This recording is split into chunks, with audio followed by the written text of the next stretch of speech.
ನಿಮ್ಮ ನಿಲುವು ಏನು? ನಿಲ್ತೀರಾ? ನಮ್ಮ ನಿಲುವು ಇವಾಗ ನೋಡಿ, ಈ ಪಕ್ಷದ ನನಗೆ ಮುಂದಿನ ಸ್ಥಾನಮಾನಗಳ ಬಗ್ಗೆ ನಮ್ಮ ಜಿಲ್ಲೆಯ ಮುಖಂಡರಾಗಿರ್ಬೋದು, ನಮ್ಮ ಸಮಾಜದ ಮುಖಂಡರು ಕೇಳಿದಾಗ ಯಾವ್ದನ್ನು ಕೂಡ ಈಗ ನೀಡೋದಕ್ಕಾಗಲ್ಲ, ನೀವು ಗೆಲ್ಸ್ಕೊಂಡ್ ಬನ್ನಿ ಆ ಕ್ಯಾಂಡಿಡೇಟ್ನ, ಮುಂದಿನ ದಿನಮಾನದಲ್ಲಿ ನೋಡೋಣ ಅಂತಂದ್ರು.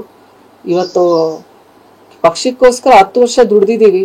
ಇವತ್ತು ಪಕ್ಷ ಸಂಘಟನೆ ವಿಷಯವಾಗಿರ್ಬೋದು, ಉಪಚುನಾವಣೆಗಳಲ್ಲಾಗಿರ್ಬೋದು, ಇವತ್ತು ಸಾಕಷ್ಟು ಎಲ್ಲ ಪಕ್ಷ ಏನೇ ಜವಾಬ್ದಾರಿ ಕೂಡ ಕೊಟ್ಟರು ದುಡ್ದಿದ್ದೀವಿ. ನನಗೆಲ್ಲ ಒಂದ್ ಹತ್ರ ಅನಿಸ್ತು, ನಾನು ಕೂಡ ಇವತ್ತು ನಮ್ಮ ಮಾವನವರು ದಿವಂಗತ SR ಕಾಶ್ಯಪ್ನವರು ಸಚಿವರಾಗಿದ್ರು, ಅವರ ಸೊಸೆಯಾಗಿ, ನನ್ನ ಪತಿಯವರು ಶಾಸಕರು, ನಾನು ಅವರ ಶಾಸಕರ ಪತ್ನಿಯಾಗಿ ಮನೆಯಲ್ಲೇ ಇಟ್ಕೊಂಡು ಜನಗಳ ಜೊತೆ ಲಿಂಕ್ ಇಲ್ದಂಗೆ ಇವತ್ತು ಸುಮ್ಮನೆ ಜನರಿಂದ ದೂರ ಡಿಸ್ಟೆನ್ಸ್ ಮೇಂಟೈನ್ ಮಾಡಿ, ಆ ಡಿಗ್ನಿಫೈಡ್ ಮೇಂಟೈನ್ ಮಾಡಿದ್ರೆ ನನಗೂ ಎಲ್ಲೋ ಟಿಕೆಟ್ ಸಿಕ್ತಿತ್ತೇನೋ, ಗ್ರೌಂಡ್ ಲೆವೆಲ್ಗೆ ಇಳಿದು ಇವತ್ತು ಕಾರ್ಯಕರ್ತರ ಕೆಲಸ ಮಾಡಿದ್ನಲ್ಲ ಅದೆಲ್ಲೋ ಮುಳುವಾಯ್ತೇನೋ ಅಂತೇಳಿ ನನಗೆ ಎಲ್ಲೋ ಒಂದ್ ಹತ್ರ ಅದು ಅನ್ನಿಸ್ತು. ಇವತ್ತು ವಿಶೇಷವಾಗಿ ನನಗೆ ಚುನಾವಣೆ ಮಾಡಮ್ಮ ಅಂತಂದಾಗ ಇದು ನನ್ನ ಸ್ವಾಭಿಮಾನಕ್ಕೆ ಧಕ್ಕೆ ತಂದಿದೆ ಅಂತ ಹೇಳೋದಕ್ಕೆ ಬಯಸ್ತೀನಿ. ಮೊದಲನೇದಾಗಿ ನನ್ನ ಜಿಲ್ಲೆಯ ಜನರ ಸ್ವಾಭಿಮಾನಕ್ಕೆ ಧಕ್ಕೆ ತಂದಿದೆ. ಜಿಲ್ಲೆಯಲ್ಲಿರುವಂತವ್ರನ್ನ ಬಿಟ್ಟು ಹೊರ ಜಿಲ್ಲೆಯವ್ರನ್ನ ತೊಗೊಂಬಂದು ನಿಲ್ಲಿಸ್ತಾ ಇರುವಂತದ್ದು.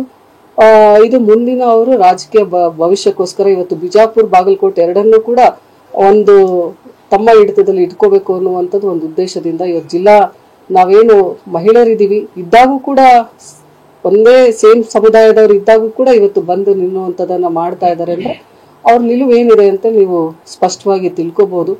ಇಂಥದ್ರಲ್ಲಿ ಇವತ್ತು ಚುನಾವಣೆ ಮಾಡೋದಕ್ಕೆ ನನ್ನ ಆತ್ಮಸಾಕ್ಷಿ ಒಪ್ತಾ ಇಲ್ಲ. ಇವತ್ತು ಜನರಿಗೋಗಿ ನಾನು ಏನ್ ನ್ಯಾಯ ನನಗೆ ಸಿಕ್ಕಿದೆ ಅಂತ ಹೇಳಿ ನಾನು ಹೋಗಿ ಮತದಾನ ಕೇಳೋದಕ್ಕಾಗುತ್ತೆ.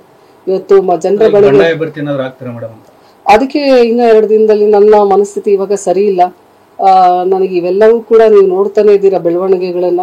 ಇದರಿಂದ ಸ್ವಲ್ಪ ನನಗೆ ಮನಸ್ಸಿಗೆ ಘಾಸವಾಗಿರೋದ್ರಿಂದ ಒಂದು 2 ದಿನ ನನ್ನ ಆರೋಗ್ಯದ ಪರಿಸ್ಥಿತಿ ಕೂಡ ಸರಿ ಇಲ್ಲ. ಈ ಒಂದು ಸಂದರ್ಭದಲ್ಲಿ ನಾನು ಆರೋಗ್ಯ ತಪಾಸಣೆ ಮಾಡಿಕೊಂಡು ನಾನು 2-3 ದಿನ ವಿಶ್ರಾಂತಿಯನ್ನು ತಗೊಂಡು ಇನ್ನು 12ನೇ ತಾರೀಕಿಂದ ನಾಮಿನೇಷನ್ ಶುರುವಾಗೋದ್ರಿಂದ ನಮ್ಮೆಲ್ಲ ಮುಖಂಡರ ಜೊತೆ, ನಮ್ಮೆಲ್ಲ ಬೆಂಬಲಿಗರ ಜೊತೆ ಒಂದು ಚರ್ಚೆ ಮಾಡಬೇಕಾಗುತ್ತೆ.